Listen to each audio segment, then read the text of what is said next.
कि जो बाबा मध्य प्रदेश वाला छोड़ा है वो क्या बाबा है, बाबा है। नेताओं को और आम आदमी को इन बाबाओं के यहाँ जाने से रोकना चाहिए, नहीं जाना चाहिए।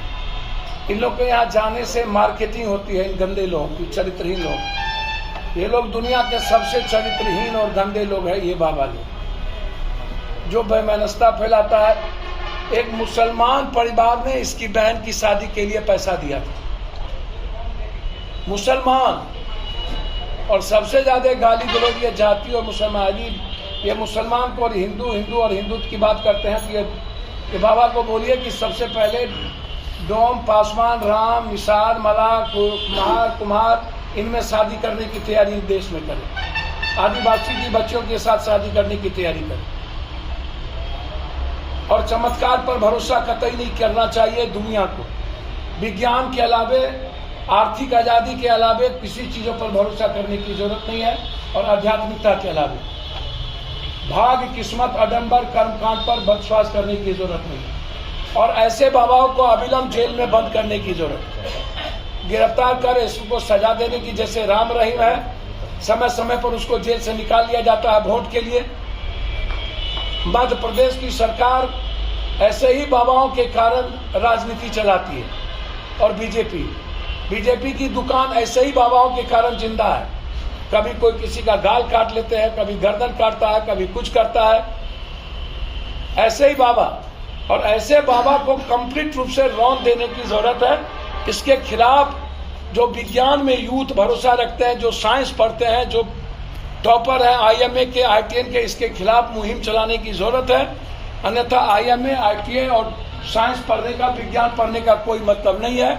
इसीलिए अविलंब बिना देर किए ये जो समाज में गलत फहमी पैदा किया जा रहा है और जो बड़े बड़े नेता इसके यहाँ जा रहे हैं, उनको रोकना चाहिए। ये सही नहीं है, उनका चरित्र सही नहीं है। और ऐसे बाबाओं का जगह जेल है, काल कोठरी है, आसाराम और राम रहीम की तरह।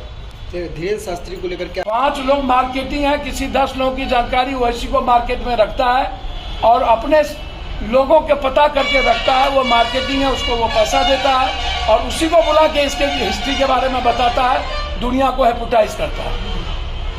फालतू बात है। यदि बता दे, मैं चैलेंज करता हूँ, औकात है ना, मैं जो बात कहता हूँ वो बता दे, हम आजीवन चरण पर समर्पण हो जाए। चैलेंज करता हूं, वो बिहार आके बता दे, सिर्फ एक चीज बता देगा, हम चैलेंज करते हैं उसको। बिल्कुल मार्केटिंग है, जैसे जादूगर से भी बदतर है। जादूगर तो कला जानता है, वो चमत्कार नहीं करता है। ये हाथ की जो सफाई होती है उसको क्या कहेंगे? बाबा, भगवान। तब तो जादूगर भगवान है, उसको भी बाबा कहिए जादूगर को। एक कामों के लिए 200 आदमी को रखा हुआ है और हर 200 आदमी को आगे में भीड़ में बैठा लेता है। लाल कपड़ा पहनना, उजला कपड़ा पहन के रहना, काला कपड़ा, अपने आदमी से उसी को पूछवाता है और उसी को बुलवाएगा। भगवान बन बैठे हैं। ऐसे आदमी को तो कंप्लीट रूप से आइसोलेशन कर देने की जरूरत है, अन्यथा पूरी दुनिया में विज्ञान पर सवाल खड़ा हो जाए। आप उसका उद्भेदन करने जाएंगे? हाँ, आप उसका उद्भेदन करने जाएंगे? यार उद्भेदन तो अब क्या यहाँ आएगा, तो हम तो चैलेंज करते हैं उसको। धीरेन्द्र शास्त्री को पप्पू यादव का क्या चैलेंज होगा? वो अगर नहीं आए तो आप जाएंगे क्या? हमको क्या जरूरत है? हमको काम करना, पैसा बांटने हम जाएंगे गरीब में, कि उसके गोरख धंधा में जाएंगे? लेकिन कहीं ना कहीं उसके जाल में तो लोग फंस रहे हैं। तो भैया गरीबी भुखमरी के चलते हैं जो चमत्कार है। और ये जो कुछ पैसे वाले जो लोग हैं, ये कंप्लीट रूप से ऐसी दुकान जिंदा रखना चाहते हैं। और इसमें बीजेपी की सबसे बड़ी भूमिका है। जैसे गणेश भगवान को दूध पिला दिया था, हाथ में कटोरा में कोई पी नहीं रहा था, हाथ से शुभ चल रहा था, वैसे ही इन बाबाओं को कुछ दिन पहले इनके पास कुछ नहीं था, आज इतना बड़ा बाबा कैसे हो गई? इतना बड़ा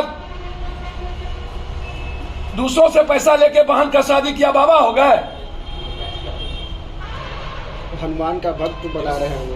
अरे भैया, ये सब चीजें मुझको तो समझ नहीं आई। ये किसी का भक्त नहीं है, ये दुनिया का सबसे गंदा आदमी है ये लोग। ये लोग मैंने पहले कहा मार्केटिंग करते हैं, ये लोग आवास है, ये लोग जैसे हाथ की सफाई है, अन्य चीजें हैं, उसी तरह इन लोगों का एक तरीका